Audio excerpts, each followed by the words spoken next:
Atlanta Mayor Andre Dickens just got off the stage and he said the fight in Georgia is not over. Vice presidential candidate Governor Tim Walz, he was here on the ground in Atlanta for roughly 3 hours today. He flew in from Macon. Both sides will go head to head right here in downtown Atlanta at the federal courthouse on Friday. And the ACLU of Georgia, they're representing local groups. They want a federal judge to temporarily halt these laws from going into effect. Patrick, you saw students, they were handcuffed, detained, and in some cases they were tossed around like rag dolls.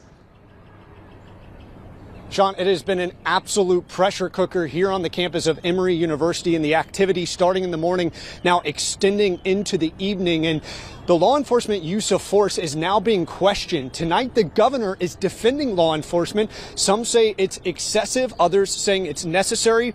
We'll let you decide. Take a look at what happened here today. And we've seen a lot of these images from Fort Myers over the last 24 hours, and they are certainly heartbreaking. But it's important to remember these houses, they're also homes. And this homeowner, they gave me permission to show you the inside of what their house looks like, completely devastated from Ian. And you can tell from just, there's no paneling left inside this house. We're going to continue to walk through. We're seeing doors on the floor, parts of tables. There's a fishing pole. I'm seeing a cake pan over there. I mean, this is just a life lived inside this house. Today, the mayor did not take questions during the press event, but we tracked him down while he was getting into his car to ask him about his initial response. Can you break down your timeline Friday, Mayor?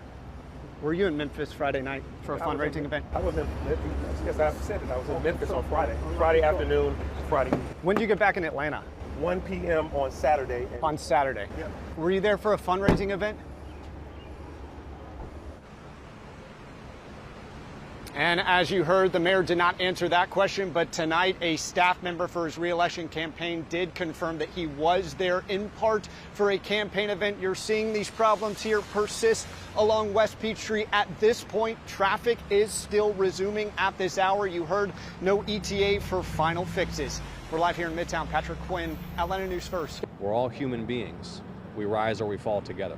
How do you bridge that? Is there anything that you can do as a politician? We should be protecting them first and foremost. End gun-free school zones in light of this school shooting. Absolutely. We should be protecting our kids with guns so that no madman with a gun can come and murder our children ever. What about checks or background checks? There's already checks and background checks. There's already plenty of gun laws in place. The community here, they say they're going to continue to rally for they want all hostages returned home safely. Now, the Jewish community here, they've set up a tribute inside for Hirsch Goldberg Poland. He had family members who were congregants here, and I'm told he was a happy-go-lucky kid. He was a camp counselor in North Georgia. Sean Blair, maybe the pain most felt acutely in Barrow County where you are, and we'll certainly go back to you momentarily, but this shooting has sent shockwaves really across metro Atlanta. You mentioned those 4 people who were shot and killed. Another 9 were shot and taken to regional hospitals, including one taken here to Grady Memorial Hospital. I've been talking with hospital staff all afternoon since that patient arrived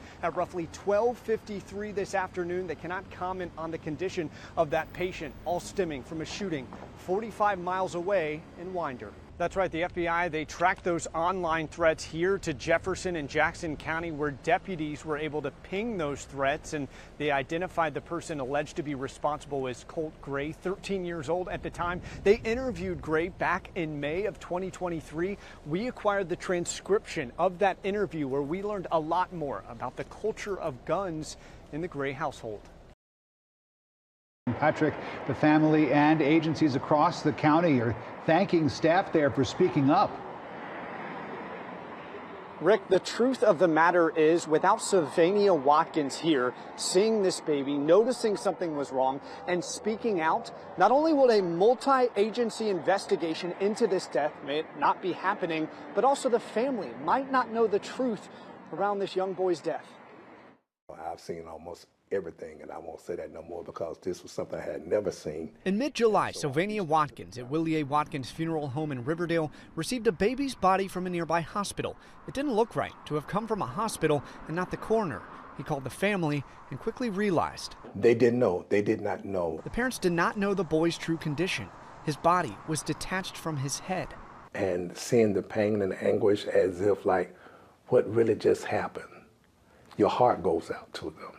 It was then Watkins knew he had to alert authorities. His next call, the Clayton County Medical Examiner, who now has urged the Georgia Composite Medical Board and the Secretary of State's office to investigate 3 specific doctors and the nursing staff at Southern Regional Medical Center.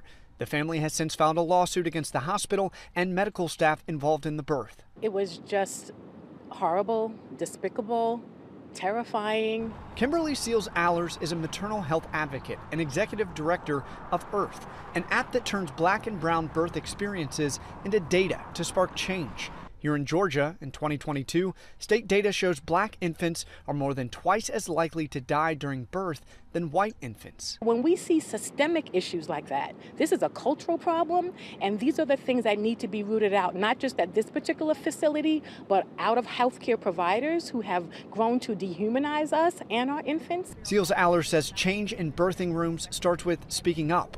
For Sylvania, initially speechless, he found his words. When you see wrong and it's something you can do to make it right to a certain degree, you got to speak up. You got to speak up.